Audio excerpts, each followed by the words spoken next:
The history of Monaco begins in antiquity with the ancient Greeks, who established a trading post on the rocky promontory known today as Monacoville around the 6th century BCE.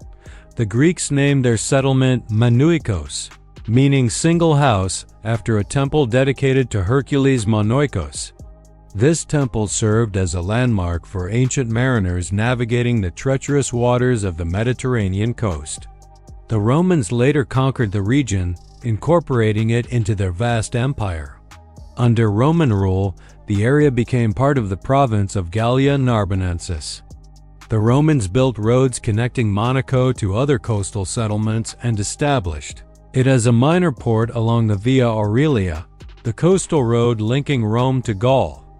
Archaeological evidence suggests continuous habitation during this period, with Roman villas and infrastructure supporting a small but stable population.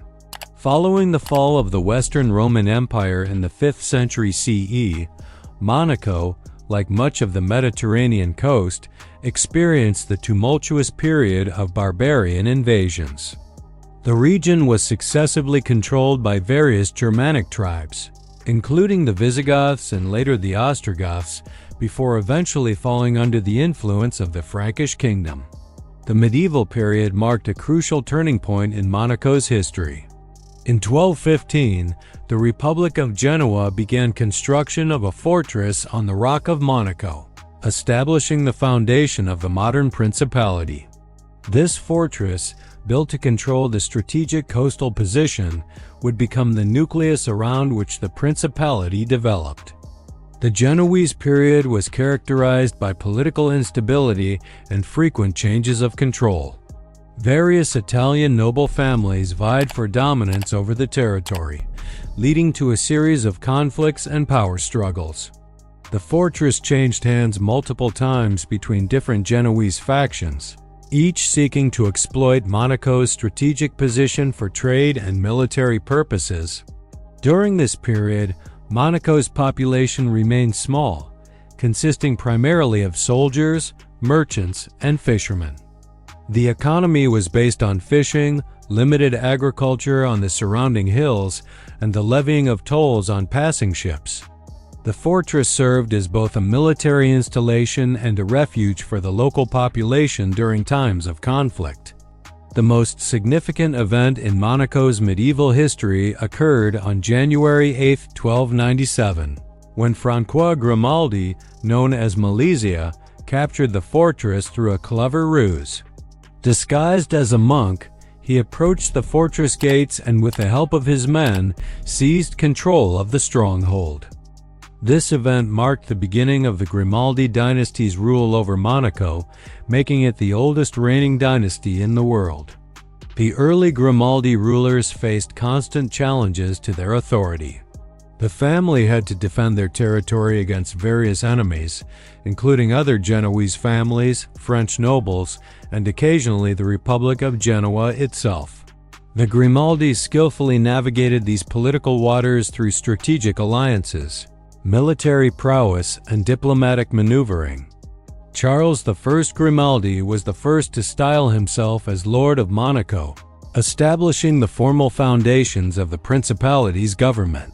He expanded the territory slightly and began the process of codifying laws and establishing administrative structures that would evolve into Monaco as modern governmental system. The Renaissance period brought both opportunities and challenges for Monaco. The principality found itself caught between the expanding powers of France and the Holy Roman Empire, forcing the Grimaldis to carefully balance their allegiances. In 1633, Prince Honor II signed the Treaty of Turin with King Louis XIII of France, placing Monaco under French protection while maintaining its sovereignty. This treaty established a pattern that would define Monaco's relationship with France for centuries to come. While Monaco retained its independence and the Grimaldi family continued to rule, France provided military protection and significantly influenced the principality's foreign policy. The treaty also granted French citizenship to Monegasque subjects and established favorable trade relationships. During this period, Monaco's economy began to diversify beyond fishing and toll collection. The principality developed a small but thriving trade in citrus fruits, olives, and other Mediterranean products. The population grew slowly but steadily, reaching approximately 1,200 inhabitants by the end of the 17th century. The French Revolution and subsequent Napoleonic Wars dramatically impacted Monaco. In 1793, the French revolutionary government annexed Monaco, abolishing the principality and incorporating it into the French Republic as part of the Alpes-Maritimes department. Prince Honor III was imprisoned, and the Grimaldi family lost their ancestral home. The Grimaldi family's fortunes reached their lowest point during this period. Their properties were confiscated and they lived in exile, surviving on the charity of relatives and allies. The fortress of Monaco was used as a military barracks and prison, while the territory was governed directly by French administrators. The Congress of Vienna in 1815 restored Monaco's independence, but under significantly reduced circumstances.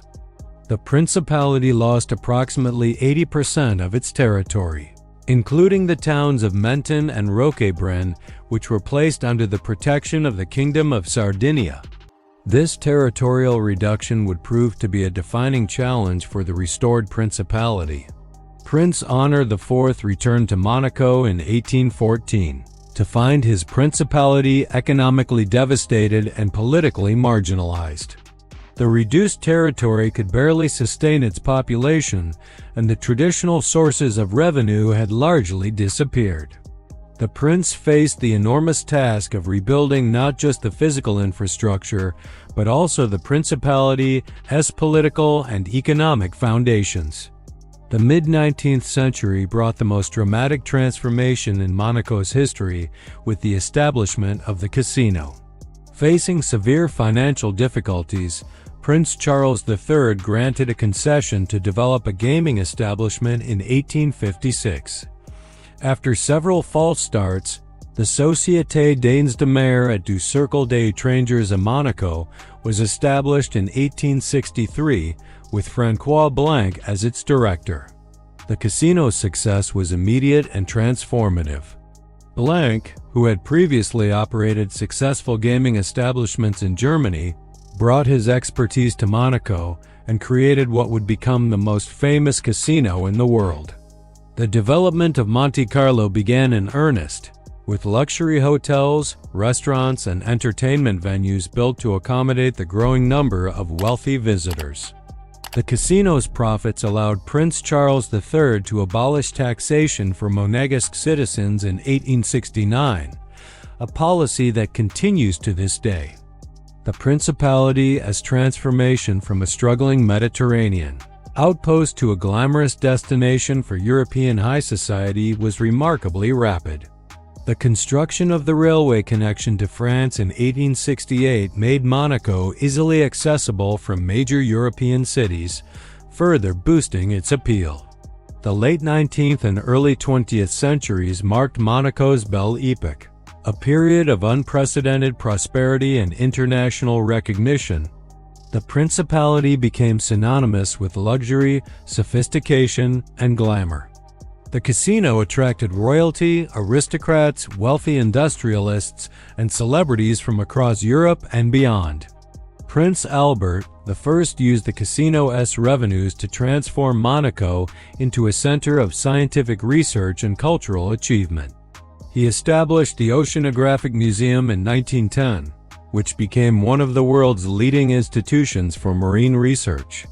Prince Albert I was himself an accomplished oceanographer, conducting numerous scientific expeditions and contributing significantly to the understanding of ocean currents and marine life. The prince also founded the International Peace Institute and actively promoted international cooperation and diplomacy. His efforts to position Monaco as a neutral territory dedicated to peace and scientific advancement enhanced the principality's international reputation beyond its association with gaming and luxury. Both world wars presented significant challenges for Monaco's neutrality and prosperity. During World War I, Monaco maintained its neutrality while providing humanitarian assistance to refugees and wounded soldiers. The Principality's hospital facilities were expanded to accommodate casualties, and Princess Alice of Monaco organized relief efforts for displaced persons. World War II brought more severe challenges. Initially, Monaco maintained its neutrality under the Vichy regime, but the Principality found itself increasingly caught between competing pressures from German and Italian forces. The Jewish population of Monaco faced particular dangers, though Prince Louis II and government officials worked to protect residents from deportation. The liberation of Monaco in September 1944 by American and French forces marked the end of the war's immediate threats, but the Principality faced significant reconstruction challenges. The tourism industry, which had become the backbone of Monaco's economy, was severely disrupted, and it took several years to restore the Principality's pre-war prosperity. Prince Rainier III's reign marked another transformative period in Monaco's history. His marriage to American actress Grace Kelly in 1956 brought unprecedented international attention to the Principality and helped establish Monaco as a symbol of glamour and sophistication in the modern era. Prince Rainier III undertook ambitious development projects that fundamentally changed Monaco's landscape. The most significant was the land reclamation project that created the Fontenville district, expanding the Principality's territory by approximately 20%.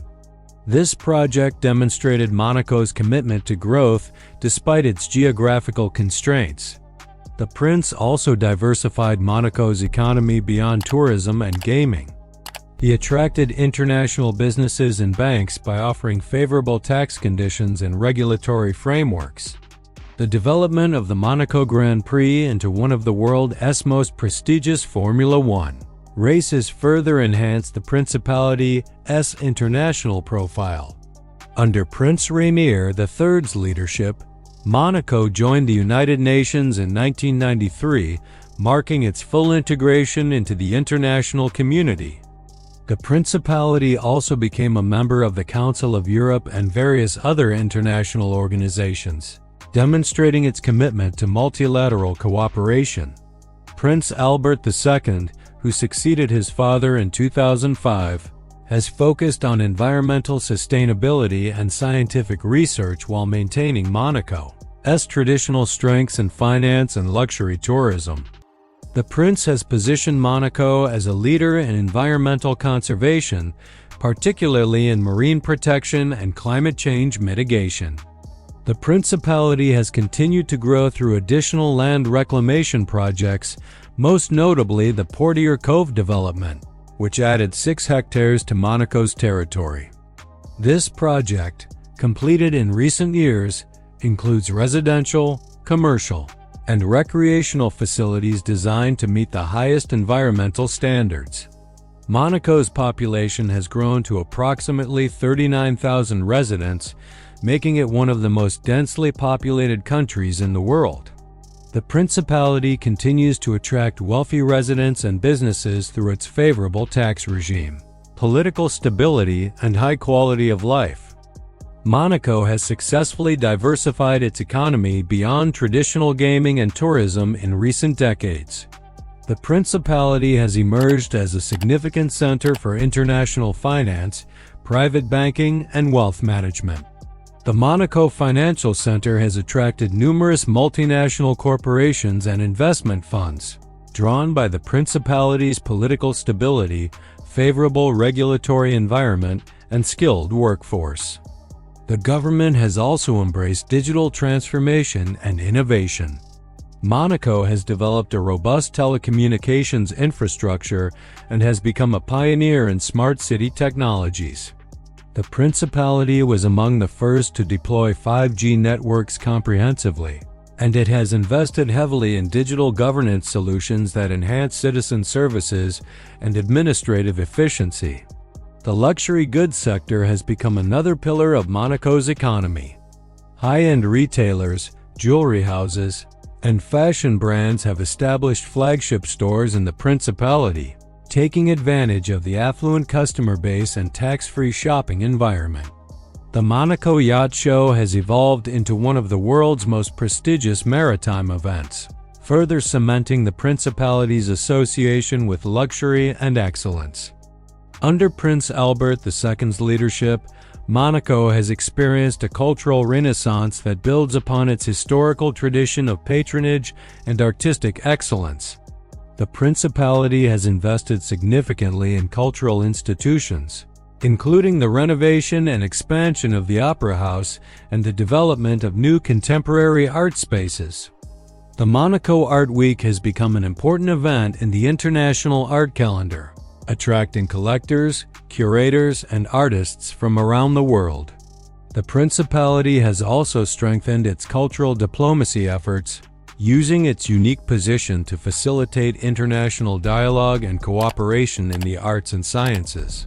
Monaco's influence in international sports has expanded beyond Formula One and football. The Principality has become a hub for international sports organizations and has hosted numerous world championships in various disciplines. The Monaco Diamond League Athletics Meeting is considered one of the premier track and field events globally. Monaco has positioned itself as a global leader in environmental conservation and scientific research. The Prince Albert II of Monaco Foundation, established in 2006, has become a major force in international environmental protection efforts, particularly in marine conservation and climate change mitigation. The Principality has committed to achieving carbon neutrality and has implemented comprehensive sustainability measures across all sectors of its economy. Monaco's marine protected area serves as a model for marine conservation efforts in the Mediterranean, and the Principality has played a leading role in international efforts to combat ocean pollution and overfishing. The Monaco Scientific Center continues the tradition of scientific excellence established by Prince Albert I. The institution conducts cutting-edge research in oceanography, marine biology, and environmental science, contributing valuable knowledge to global scientific understanding. Monaco's commitment to scientific research has attracted international partnerships and collaborations with leading universities and research institutions worldwide. Today's Monaco faces unique challenges as a microstate in an increasingly globalized world. The Principality must balance its traditional sources of prosperity with growing international pressure for tax transparency and environmental responsibility. The government has responded by implementing various reforms while maintaining the Principality's competitive advantages. The challenge of sustainable development in such a densely populated territory requires innovative solutions. Monaco continues to pursue vertical development and underground construction to accommodate growth while preserving its Mediterranean charm. The Principality's urban planning emphasizes green spaces, sustainable transportation, and energy-efficient buildings.